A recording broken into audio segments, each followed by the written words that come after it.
Good afternoon, ladies and gentlemen. My name is Patrick. Welcome back. This is Sixx AM. Maybe it's time.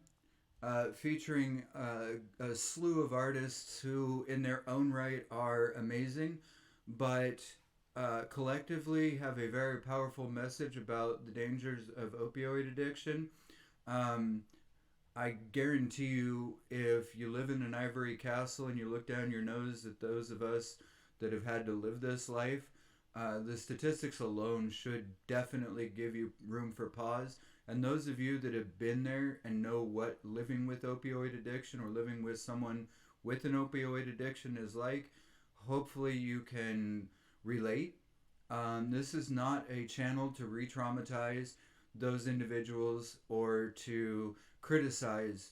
I am here with open arms welcoming you because all of us are humans and all of us are worth fighting for.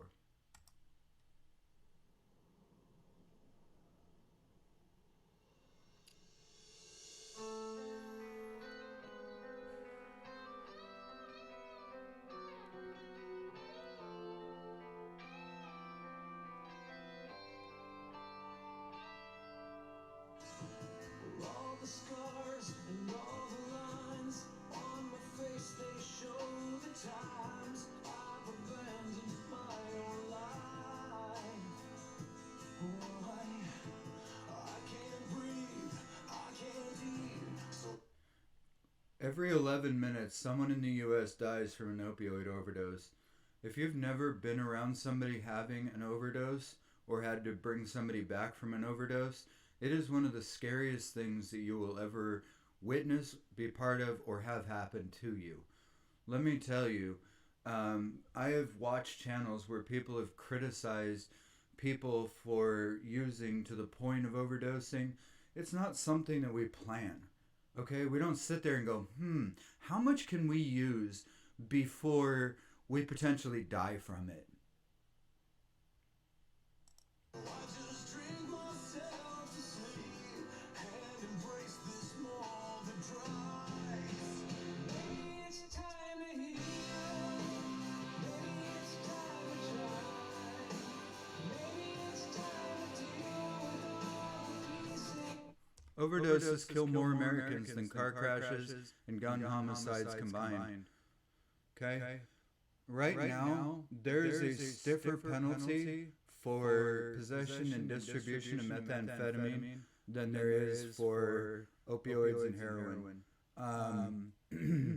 Methamphetamines are considered a class three, I believe it's class three felony. Possession of a dangerous substance. Um, but in comparison to heroin, um, methamphetamine will kill you. It'll wreck your heart. It doesn't metabolize in your body. But heroin, literally, just by using it, kills you a little at a time. So just something to consider for all you misinformed, uninformed lawmakers out there. Heroin and opioids are far more deadly and one of the most addictive substances right off the jump.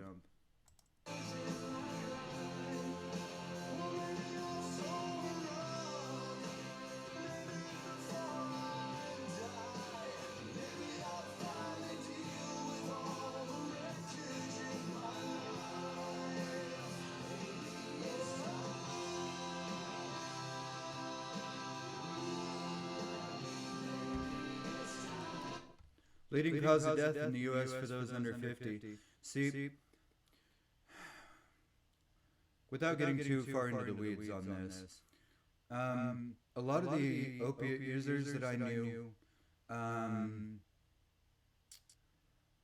were either masking childhood trauma pain with a painkiller, or they'd been injured in one way or another, were on a pain management treatment program that included opioids, and then they got either kicked off the program or their program came to an end, but they'd become so dependent on opioids that they began either abusing them during their treatment or when they got cut off would turn to heroin or perks or Xanax to numb. And it's far easier to get addicted to street drugs than it is to get addicted to pain meds, and it's very easy to get addicted to pain meds. So once you have come under the thrall of any type of illicit pills or substance, it's even harder to break the habit the more you do it. And a lot of the people that I affiliated with, associated with, were between the ages of 20 and 50.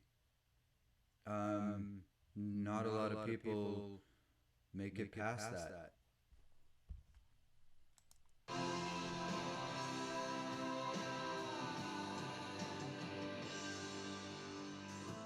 I'm older now, I'm breaking down. My regrets, they turn to dust. She left the blow away. When I was young, I was dumb, but I was never strong enough. I wish I had the guts to say, maybe it's time to heal. Maybe it's time to try. Maybe it's time to deal with all the pieces in my life. Maybe I'm so low. Every 15 minutes, a baby is born suffering from opioid withdrawal. As you guys know, I don't give names. Either you believe that I've been through these experiences or you don't, but I will not dox anyone. I will not insult anyone, living or dead, because I don't think the names are important. What is important is understanding the message. I knew someone that walked out of the hospital 8 hours after giving birth to get a heroin fix and never went back for their child. That child was born suffering from opioid withdrawal. If you think being an adult, being on Suboxone or methadone is bad, try being in the NICU on an IV.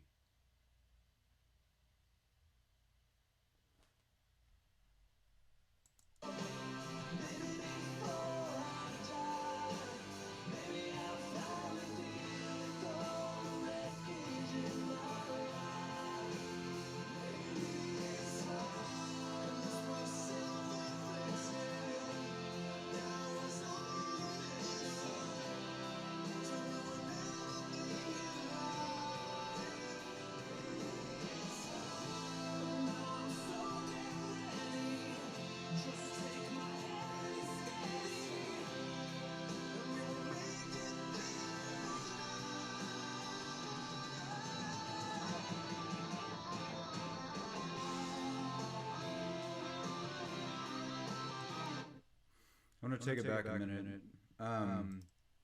The opioid epidemic is deadlier than the AIDS epidemic at its peak. I'm going to bring it back even more just to finish this, so we get the solo start to finish. But if you think about that for a minute, the AIDS epidemic killed millions. Okay, AIDS was huge. It was an unknown disease at a time when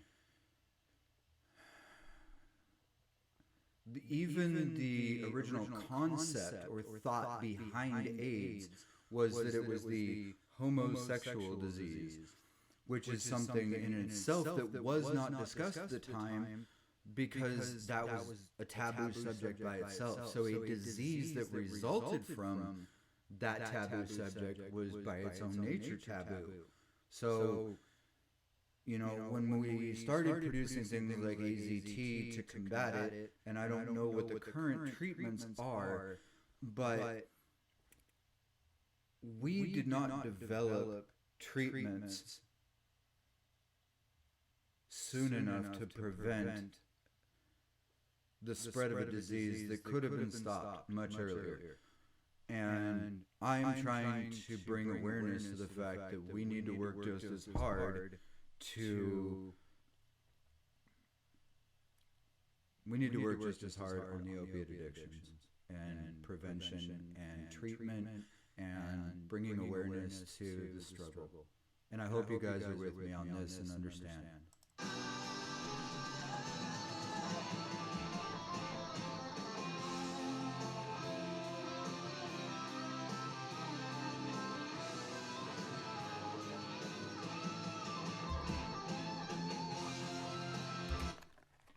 The opioid addiction epidemic killed more people last year than the entire Vietnam War. Vietnam War was one of the bloodiest wars we fought. Okay?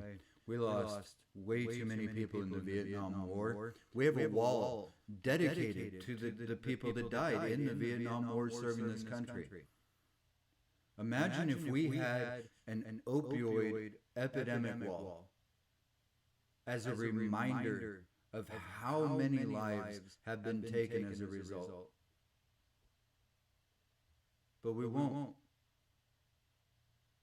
And we should. Because it's just as much of a war as any other war.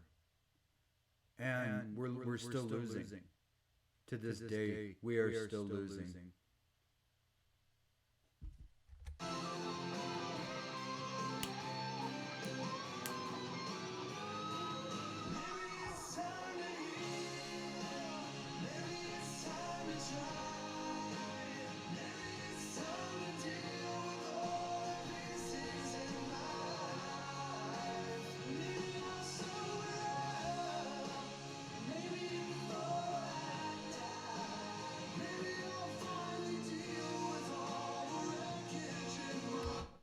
Recovery is possible.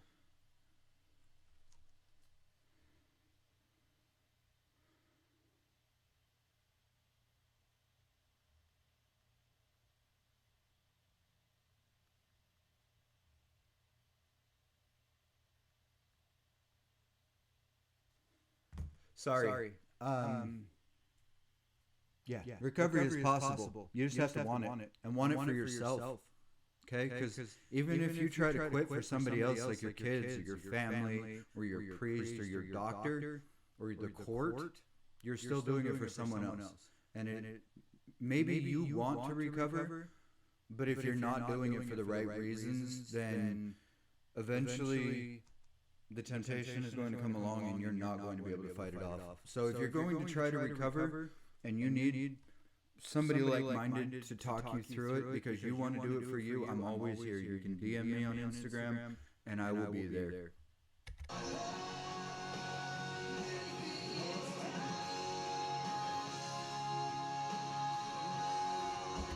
22 million Americans in recovery for substance use disorders. Okay? So 22 million people are in recovery right now. That means you are not alone. There are 22 million of us currently in recovery. You are not alone. You are loved. You are cared for. Please, if you are ready to stop, reach out. You don't have to reach out to somebody who's never been there, done that. Reach out to one of the 22 million of us that are in there with you, on your level. Have been in those back alleys and those cold, sleepless nights on the street. But reach out because we love you.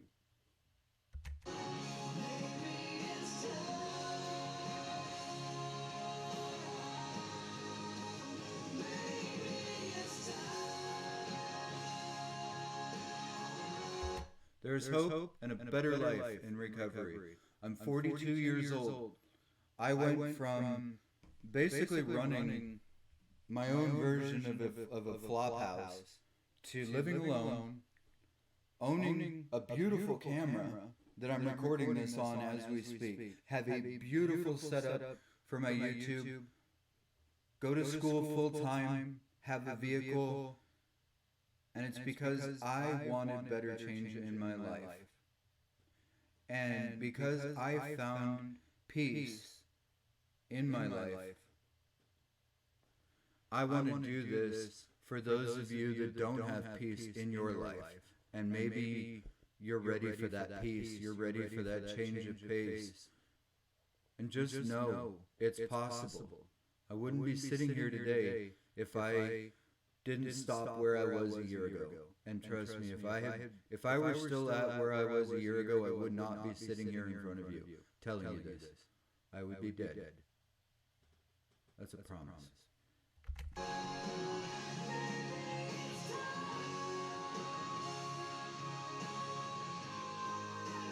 Maybe it's time.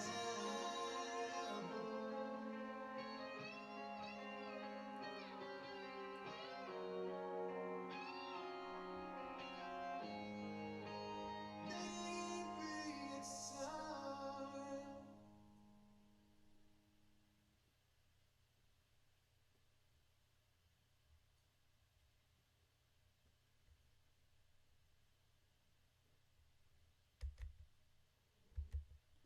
Hey. I may not have met you guys personally. I may not know you guys from Adam. But I want you to know that I love you, I care about you, and you're not alone. This is for me to get out all the angst and tension that I've built up over the years not speaking out. But this is for you guys as well. I want you to have someone that you can look to, listen to, and maybe find someone so you don't think you're alone anymore, so you don't feel alone, so you don't feel lost. This is me reaching out to you. Be safe. Take care. I love you.